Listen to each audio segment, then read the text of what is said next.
El Señor esté con vosotros. Lectura del Santo Evangelio según San Juan.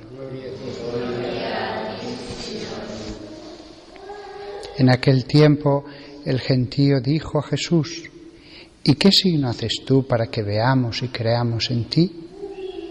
¿Cuál es tu obra? Nuestros padres comieron el maná en el desierto. Como está escrito, pan del cielo les dio a comer. Jesús les replicó: en verdad os digo, no fue Moisés quien os dio pan del cielo, sino que es mi Padre el que os da el verdadero pan del cielo. Porque el pan de Dios es el que baja del cielo y da vida al mundo. Entonces le dijeron: Señor, danos siempre de este pan. Jesús les contestó: Yo soy el pan de vida. El que viene a mí no tendrá hambre, y el que cree en mí no tendrá sed jamás.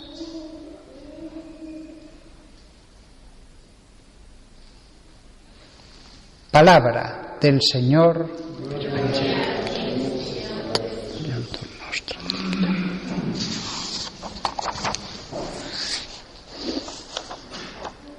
De la primera lectura de hoy me ha llamado la atención un versículo que ya el año pasado lo medité bastante. Hechos capítulo 7 dice Esteban a los ancianos y escribas: recibisteis la ley por mediación de ángeles. Recibisteis la ley por mediación de ángeles. Justamente hoy, por la mañana, mientras estaba escribiendo un libro sobre una cuestión bíblica, meditaba sobre esto. Desde siempre, desde las clases de Sagrada Escritura, los profesores nos habían enseñado, con toda razón, que los que escribían los libros bíblicos no necesariamente tenían que ser santos, ni tenían por qué ser conscientes de que estaban siendo inspirados o que aquello iba a ser un libro sagrado, y tienen toda la razón.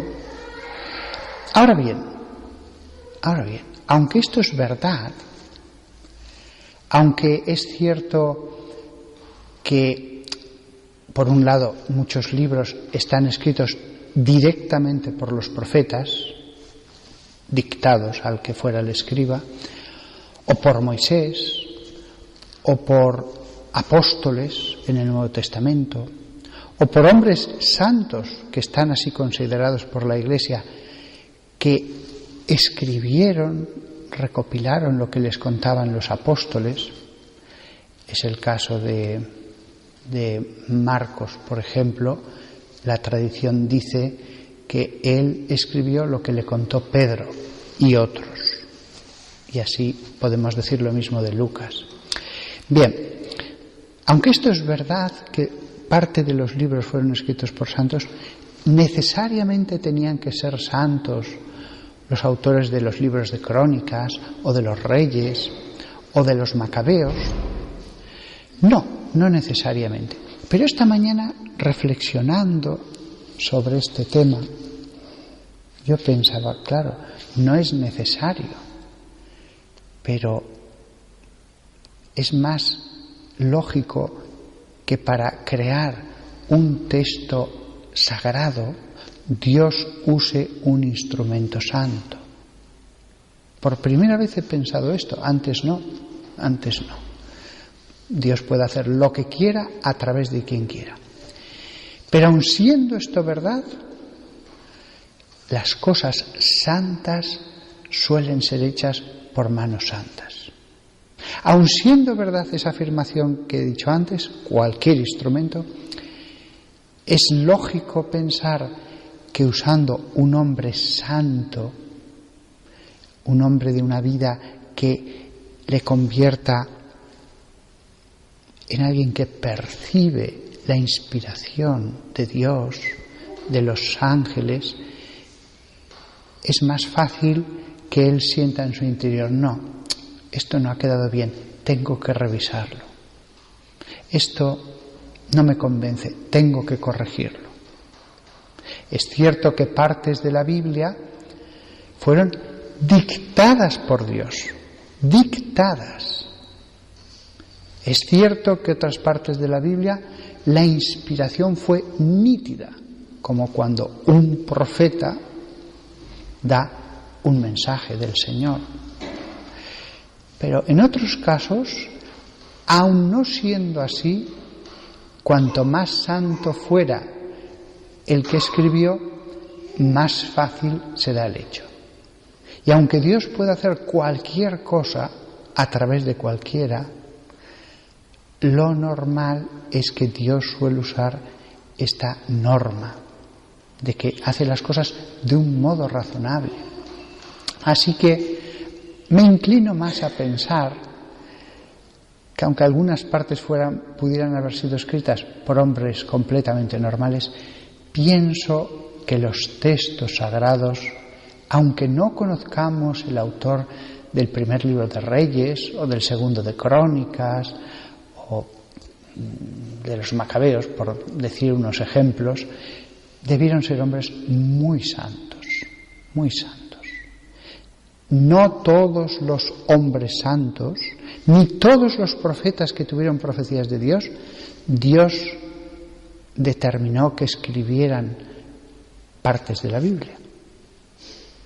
Hubo más profetas en el Antiguo Testamento que los que aparecen en la Biblia, y no escribieron nada. Hubo más libros en el pueblo de Israel, constan en la Biblia, constan y se mencionan el libro de las batallas, el libro de las victorias de Yahvé y otros muchos, y han desaparecido. Esto es muy interesante y muy bello. No es que Dios escoge los libros, no. Dios escribe los libros que ya tiene determinado que estarán. No es que porque es un profeta es parte de la Biblia, no. Puede Dios poner una parte de la Biblia a través incluso de un copista que añada una glosa. Y sin embargo, otro profeta no. De ahí la profundidad de la frase de Esteban, que dice esto: recibiste la ley por mediación de los ángeles. En ningún momento se aparecen los ángeles y dictan un libro de la Biblia o un trocito del Levítico. No. Lo que pasa es que los ángeles inspiraron a los hombres que sí que transmitieron la ley o la pusieron por escrito. Recibisteis la ley por mediación de ángeles. Otra segunda interpretación, y que no es contradictoria, se añade, complementa la que he dado. La palabra angeloi significa mensajeros. Realmente significa mensajeros en griego. Así se usaba por otros autores. Con lo cual, lo que dice Esteban puede ser: recibisteis la ley por mediación de mensajeros. Qué bonito el que Dios envía mensajeros para su palabra escrita y para su palabra hablada. Dios envió mensajeros en el siglo I y en el siglo XXI en el que estamos. Dios nos envía mensajeros, y si sabemos discernir, interpretar, ver los tesoros de la Escritura, aprenderemos, debemos esforzarnos a ello, aprenderemos a discernir los tesoros de los actuales mensajeros que Dios envía. Ahora, a nuestra generación, en nuestra misma ciudad quizás, puede haber hombres santos que hay que discernir como discernimos las Escrituras. Los hay entre los laicos, pero más fácil es ver la luz de los que están puestos en el alto del candelero. Un sacerdote anciano, venerable. En todas las diócesis suele haber eso.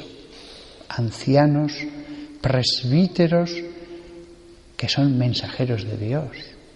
Más clara queda todavía esa luz del que está en lo alto del candelero si está puesto no ya en cualquier candelero, sino en el más alto candelero de una comunidad, los obispos. Cuando la santidad refulge en un obispo, ilumina todo el templo, claro, desde su puesto. Y una última idea. Cuando he leído en el Evangelio, nuestros padres comieron el maná, y dice, en verdad os digo, no fue Moisés quien os dio pan del cielo, sino que es mi Padre el que os da el verdadero pan del cielo. También podría haber dicho Jesús, no fue Moisés quien os dio la palabra viva de la Escritura, sino mi Padre que está en el cielo. Podría haber dicho lo mismo con toda verdad. Y entonces ambas afirmaciones se complementan. Moisés os dio, o mejor dicho, el Padre os da la palabra de Moisés y os da el maná que es Cristo. Fijaos qué preciosa combinación. En verdad es el Dios que está en el cielo el que os da la palabra de Moisés y el maná que es Cristo. Tenemos las dos cosas. Pues nada más, que todos nosotros valoremos la conjunción de los dos elementos, la preciosa conjunción de la liturgia de la palabra con la liturgia eucarística. Las dos cosas componen la misa y nunca en toda la vida profundizaremos lo que es tener aquí a Jesús entre nosotros, partiéndonos el pan de su palabra. Nunca. Que la Santísima Virgen María interceda para que no se pierda nada de ninguno de los dos panes.